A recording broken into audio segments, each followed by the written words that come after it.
Hello guys, and welcome back to our channel. Now in today's video, we take a look at a turn of events. Farmers who once supported Donald Trump are now expressing deep regret and despair.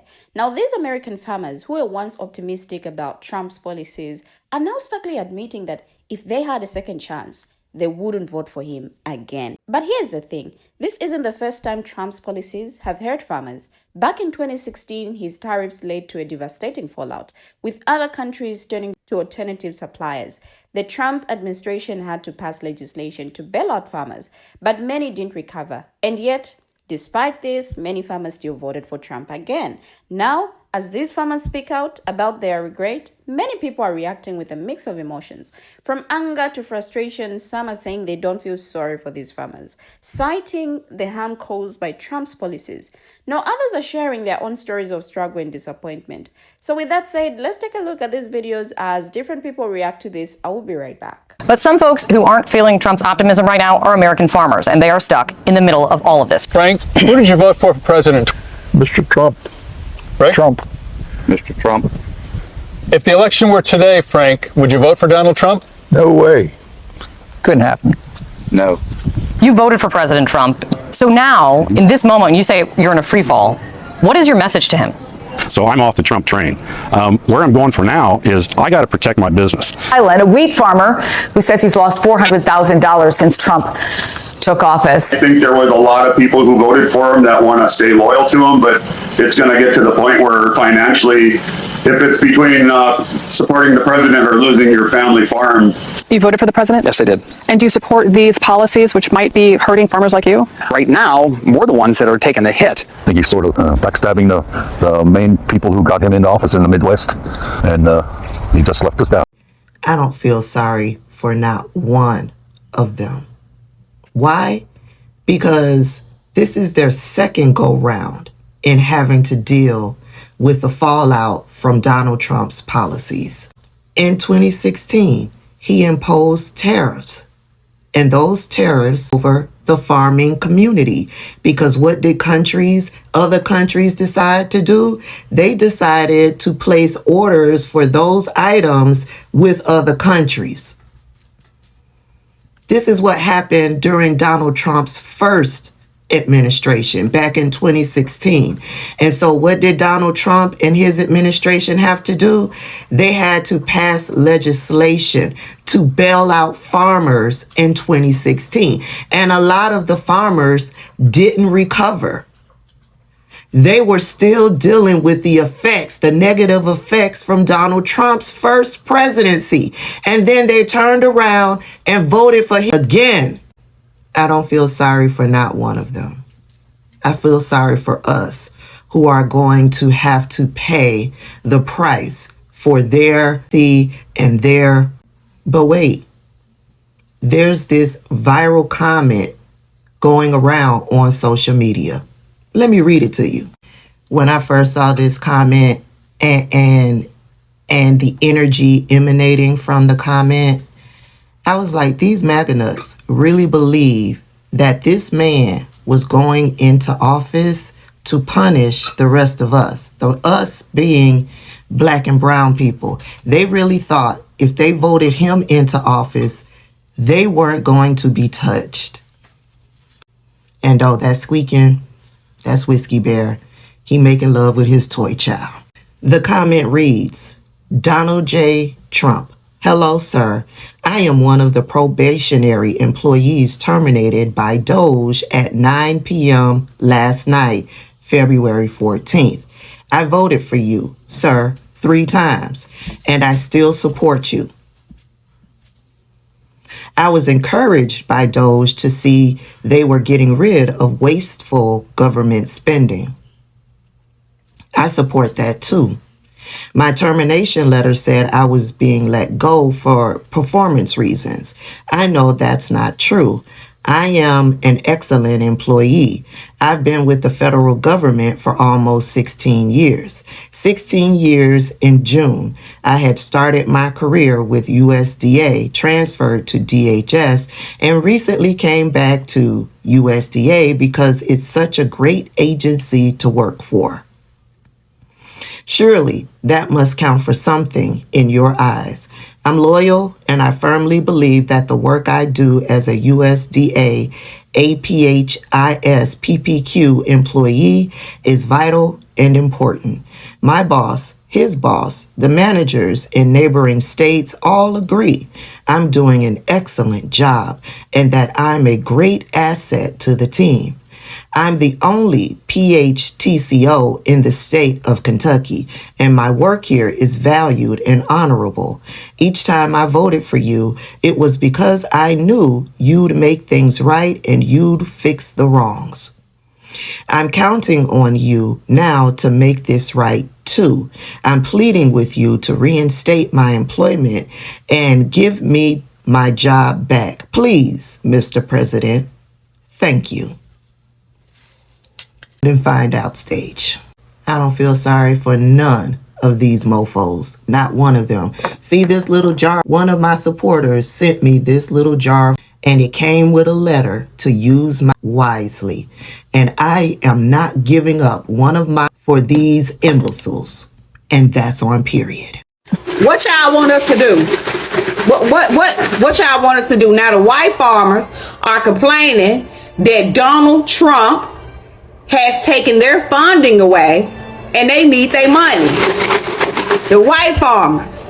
What y'all want us to do? Huh?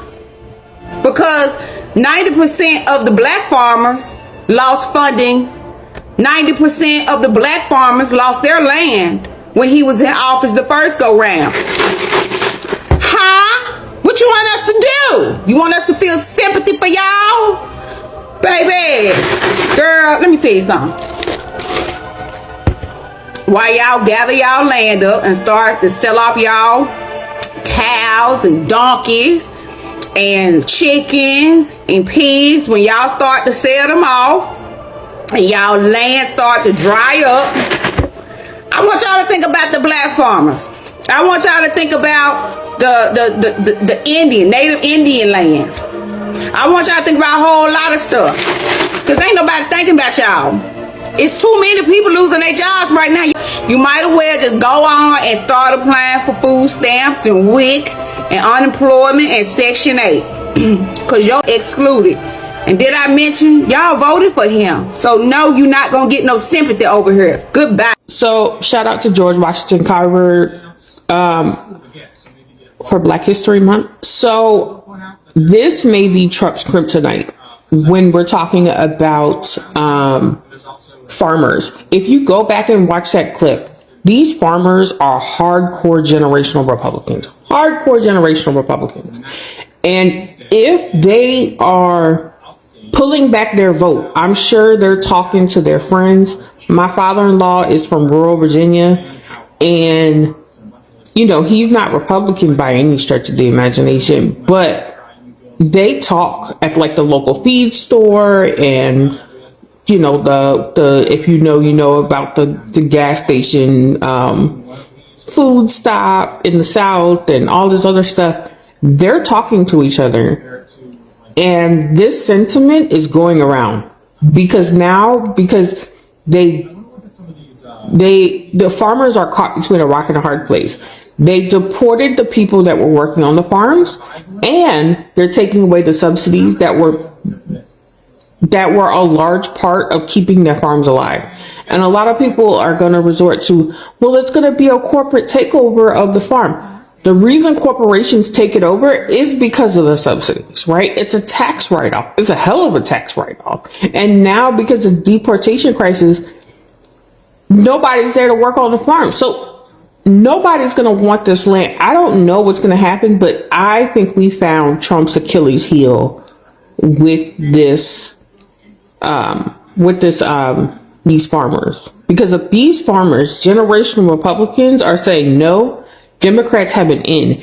And before we even get to it, if Democrats can win that vote, it's going to be a very specific kind of Democrat. It's going to be a blue dog Democrat. If you don't know who the blue dog Democrats are, these are conservative Democrats. They are 9 times out of 10, they're socially liberal and fiscally conservative Democrats, or they're somewhere in between. They were very popular in like the 90s and the early 2000s. There's still some left, but yeah, they're going to be blue dog Democrats. The blue dog Democrats are going to see a resurgence with these farmers if they can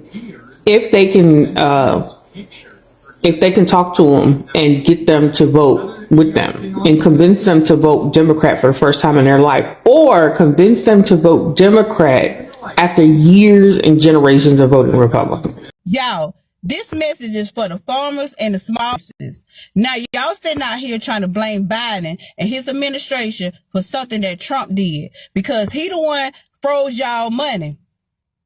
Kamala was the one who came in and broke that little 50-50 tie so she could put y'all in a position to help save y'all farms and your damn businesses. And guess what y'all did? Y'all turned y'all back on the one person that could still have y'all business running right now. And you have the nerve to come and ask us for help. Hell no, we ain't gonna help you. Hell no, we ain't gonna help you. Go ask Musk. Since he the richest in the world, go ask him and go ask Trump. Go cry to them, cry your river over there, because hell, you had it. Y'all sat up there and sacrificed y'all businesses, y'all farms, for this two-pay orange man who ain't coming to save you. He ain't coming to save you. He ain't coming to save you. He ain't coming to save no. Y'all sat up here and think he gonna drop all these goddamn prices. That's not on his agenda right now. His mind is somewhere else. All he want to do is be the king, and that's something he ain't never gonna be. Y'all believe him. Y'all believe what this had to say. And now y'all want to come on social media and ask us for we ain't not helping you. We sitting back. We tried to help. When we tried to help, y'all didn't want to listen. Now y'all want to listen. It's too late. I'm sorry. No goddamn farms is gone and this is out the window. Not our problem, your problem. Regarding all these farmers that are now crying about possibly losing their farms because they voted for Trump, this is why you absolutely should not feel bad for any of these farmers that voted for Trump. Now, the ones that didn't vote, yes, feel sorry for them, go support them, do whatever you need to do. But the ones that voted for Trump, do not feel sorry for them, and let me tell you why. I am a builder, and I've been building in Oklahoma City going on like 20 years now, and farmers are not stupid. If you have the ability to manage a farm and understand the weather, the climate, your machinery, the chemistry that goes into your crops, you are not a person. You're just not. And especially when you come from generational farming, you have the ability to look ahead and predict what you need to survive. And so when you have two candidates, where you have Kamala Harris on one side giving you a list of what he's going to do for you and make your life better, and then you have Trump on the other side who can't even come out with a normal sounding sentence, and you still vote for that guy, and you are a farmer, you are either or both. And they're only crying now because now they are being treated exactly how they voted for other people to be treated. Got that? They are being treated how they voted for other minorities, people of color, everybody else, poor people, sick people. That's how they voted for other people to be treated. And now they're the ones being treated that way by losing their livelihood, their homes, their income, their farms. So do not feel sorry for them. This is exactly what they had coming.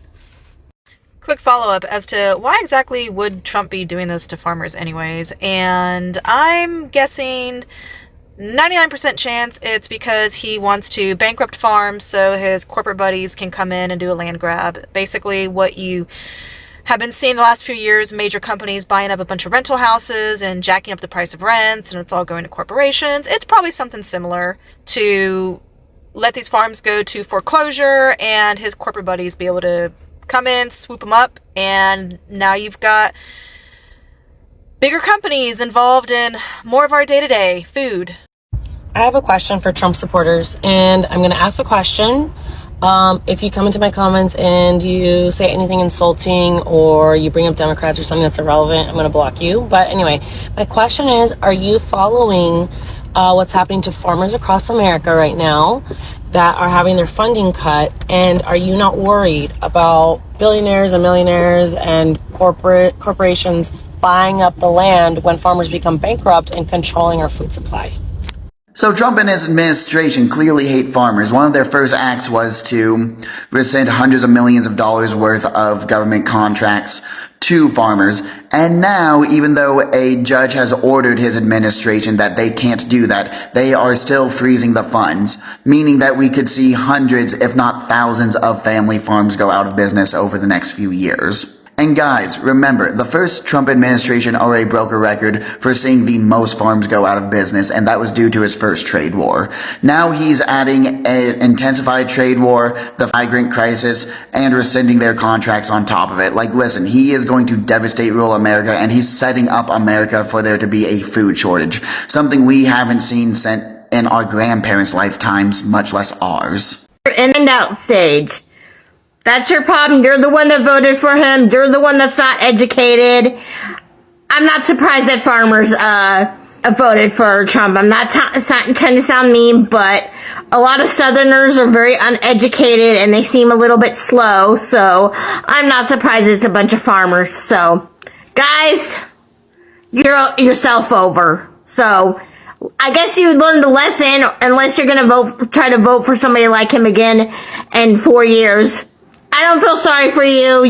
People probably warned you not to vote for him, and you did it anyway. So, and half of you, so I don't feel sorry for people that voted for Trump, especially when he screws them over. I'm just like about to laugh because I'm like, oh well. Guy disrespects the military, you let him go. Guy disrespects half the population of the country, you let him go. Guy disrespects LGBTQ, you let him go. And now you're surprised he doesn't care about you? If he didn't give every other demographic that's not a rich white boy, what about farmers? This is literally everybody saying, hey, well, don't vote this guy in, he's going to make it life harder for my family, I don't care. Hey, don't vote this guy in, he's going to make it harder for my friends, I don't care. Hey, don't vote this guy in, he's going to make it harder for my children, I don't care. Hey, why did I vote this guy in, he made it harder for me? I don't care. See how that works? No disrespect to farmers. The world doesn't move forward if farms don't move forward. But if everybody was telling you the exact same thing, that this guy doesn't care about anybody, and now you find out he doesn't care about you either, problem is you got 4 years. And he already proved impeachment doesn't mean. The last guy you impeached that actually meant anything, you impeached for getting head. Not war crimes, not up the American people, not tearing about the Constitution, which he did some war crimes, but that's not what you impeach him for. The last guy that actually lost his job because he got head. We tell you he's suspected, you don't care, yet you stand up for kids. We tell you he's backed by KKK, you don't care. He pushes the security guard aside for a photo op in one of the most respected military cemeteries on the planet. Don't care. Like I said, I'm feeling sorry for farmers, but I'm not surprised. Because at the end of the day, he's going to make the country hated. That when he hands it over to Putin, nobody's going to care. Because at least it's not in the hands of a globalist that doesn't care about you unless you have 6 zeros in your bank account. Now, you see, America's most farming-dependent counties overwhelmingly backed President-elect Donald Trump in the recent election by an average of 77.7%. Trump has appeared on 3 presidential ballots, beginning in 2016, in 2020, and 2024. He increased his support nationwide, topping 50% in the recent popular vote. However, Trump also increased his support among farming-dependent counties by nearly 2 percentage points compared to 2020. Now, farming-dependent counties are defined by the USDA as counties where 25% or more of average annual earnings were derived from farming, or 16% or more of jobs were in farming. There are 444 counties labeled as farming-dependent, although hundreds more have strong agricultural economic ties. Now, other county categories include mining, manufacturing, federal or state government, recreation, and non-specialized, which includes counties that aren't considered independent on any of the above categories. Now, most farming-dependent counties are in the central United States. Trump won the majority of votes in all but 11 of these counties. Some political observers questioned whether Trump's support would win among farmers after his first-term trade war, which led to increased prices and a drop in agricultural exports. Now, during the campaign, Trump promised a return to high tariffs if given a second term. His policies didn't do so any good. His tariffs didn't do us any good. Not only did Trump increase his support among farming-dependent counties, but more than 100 of those counties supported him with at least 80% of their vote. Now, fast forward to now, the U.S. Department of Agriculture has frozen some funding for farmers as it goes through a sweeping review, despite assurances from the Trump administration that programs helping farmers would not be affected in the government overhaul.